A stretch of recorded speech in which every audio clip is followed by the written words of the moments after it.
On Sunday afternoon at MetLife Stadium, Brazil will walk onto the pitch as overwhelming favorites against Norway, five-time champions against a country that hadn't even qualified for a World Cup since 1998. Easy, right? Wrong. This is the single most dangerous game Brazil will play in this entire tournament. And the terrifying part is, almost nobody in yellow seems to realize it. By the end of this video, you'll understand why Sunday isn't a mismatch. It's a trap, and Brazil are walking straight into it. Here's how everyone is reading this matchup. Brazil beat Japan and marched into the round of 16. Norway squeezed past Ivory Coast 2-1, and hanging over everything is one scoreline from the group stage. France 4, Norway 1. That result convinced the world that Norway are a nice story with one great striker, dangerous for 20 minutes, hollow over 90. Meanwhile, Brazil are Brazil. The brand alone wins the tie in most people's heads. But strip away the badge and look at what actually happened on the pitch this week, and the picture flips. Norway just did something no Norwegian team has ever done in history.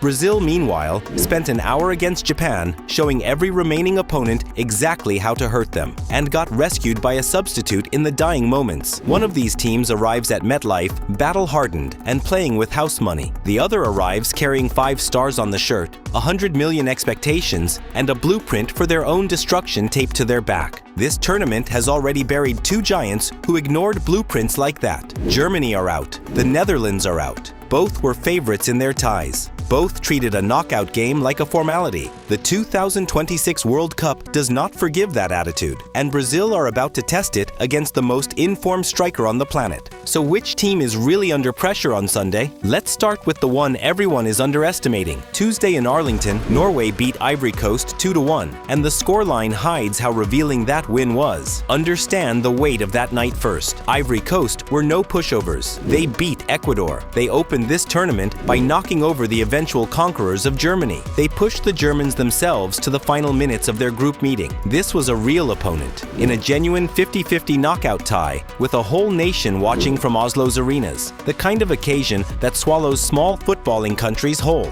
Antonio Nusa opened it in the 39th minute, collecting the ball on the left of the box, cutting inside, and curling a right-footed strike into the far top corner. World-class finish from a player who is not named Haaland. Remember that, it matters later. Then, in the 74th minute, Amad Diallo produced a brilliant solo equalizer, and this is the moment careers and tournaments turn. A young nation in its first knockout game in 28 years. Momentum gone. This is where inexperienced teams fold. Norway didn't fold. In the 86th minute, Patrick Berg drove into the right side of the box and delivered a low cross for Erling Haaland to sweep home from 6 yards. Winner. Game over. Norway's first knockout stage victory in their entire World Cup history, from a nation that spent 28 years locked out of this tournament entirely. And this wasn't some lucky run to get here. Norway put 4 past Iraq. They beat Senegal 3-2, the same Senegal who later scored 5 in a single World Cup game, the first African side ever to do it. Haaland got 2 that night,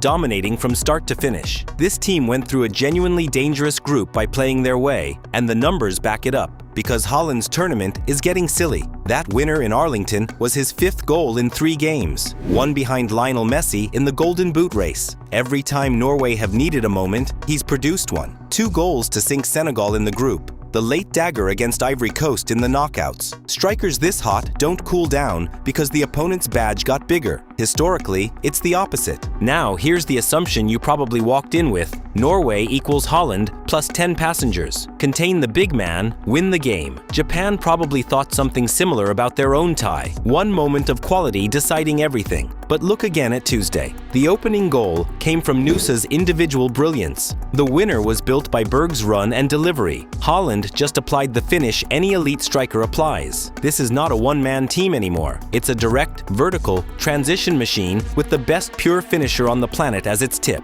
Which brings us to the real problem, because Norway's biggest advantage on Sunday isn't anything they did against Ivory Coast. It's what Brazil showed the world on Monday night. Brazil beat Japan 2-1 in Houston. That's the result. Here's the truth. Brazil trailed. Japan took the lead, dictated long stretches, and forced Brazil into a frantic chase that was only rescued by Gabriel Martinelli's late winner off the bench. In fact, Japan have now lost after leading in the knockout rounds at 3 consecutive World Cups: Belgium in 2018, Croatia in 2022, Brazil in 2026. The story of that game isn't Brazilian quality. It's that Japan built the trap perfectly and lacked the ruthlessness to close it. Think about what Japan actually did. They pressed Brazil's build-up, refused to let the game slow into a possession exhibition, and attacked the space behind Brazil's advanced fullbacks the moment the ball turned over. For an hour, it worked. Brazil looked rattled, stretched, and short of answers. What saved them wasn't a tactical adjustment. It was individual brilliance from a substitute in the final minutes. That's not a system win. That's a lottery ticket, and lottery tickets have a shelf life in knockout football. Ask the Netherlands, who dominated possession against Morocco, got dragged to penalties anyway, and are watching the round of 16 from home. The pattern this tournament has been merciless. Giants who survive on late rescues get 1 warning, maybe 2. Then the trapdoor opens. Brazil have already used their warning. Now run the comparison. Japan's plan required speed in transition, a striker to punish half chances, and the nerve to keep attacking a wounded giant. Where Japan had half-chance finishers, Norway have a man with 5 goals in 3 games who needs exactly 1 clean look per match. Where Japan wobbled at the finish line, Norway just proved against Ivory Coast that conceding an equalizer in the 74th minute doesn't shake them. They respond with an 86th minute winner. And that France scoreline everyone keeps throwing around? The 4-1 group stage against the most complete team in the tournament, in a game that decided seeding, not survival. Judging Norway's knockout ceiling by their result against France is like judging Japan's threat level by their group draw with Sweden. Different stakes, different game. If anything, that beating gave Norway the one thing young tournament teams usually lack: a brutal early lesson in what elite pressure feels like, absorbed at a point where it cost them nothing. Brazil haven't had that lesson. They've had a warning, and warnings only work if you listen. Now here's what nobody is talking about. Brazil's greatest strength is exactly what feeds Norway. The thing every pundit will praise Brazil for on Sunday is the mechanism of the trap itself. Norway do not want the ball. Their entire tournament has been built on surrendering territory, staying vertical, and striking in 3 passes or fewer the moment space opens. And nothing on earth creates that space like Brazil, the Lions' share of possession. The pitch tilts, and behind the tilt sits an ocean of grass, with the fastest, most ruthless target man in world football. Every extra minute Brazil spend camped in Norway's half is not control. It's exposure with good PR. There's a venue detail that makes this even sweeter for Norway. Sunday's game is at MetLife Stadium, the same pitch where Norway already won a wild 3-2 shootout of a group game against Senegal, with Haaland scoring twice. Flip it. Against this specific opponent, possession is the risk, not the reward. Japan proved Brazil panic when it's exploited. Japan just couldn't finish the job because Japan didn't have Haaland. And here's the line that will start arguments. Brazil's comeback against Japan is being sold as champion mentality. It's evidence of a broken first hour that individual talent papered over once. Hope is not a game plan against a striker who converts the first mistake you make. So let's make the call. No hiding. Norway win on Sunday. Brazil go home in the round of 16. It won't be a smash and grab, because somewhere in this game, a fullback will be caught upfield. Nusa will carry the ball 40 yards, and Haaland will do the only thing he ever does with a chance like that. Norway need 2 moments. Tuesday's evidence says they always find them, and Monday's evidence says Brazil always offer them. And when it happens, don't call it a shock. A shock is when the evidence points one way and the result goes the other. Every piece of evidence from this past week: Brazil trailing Japan, Norway closing out Ivory Coast, Giants falling in this exact round, points to Sunday. 5 stars on the shirt won't defend the space behind a high line. It's a trap game because Brazil still believe they can't. Share this with that friend who still thinks Brazil is going to win. They need to see this.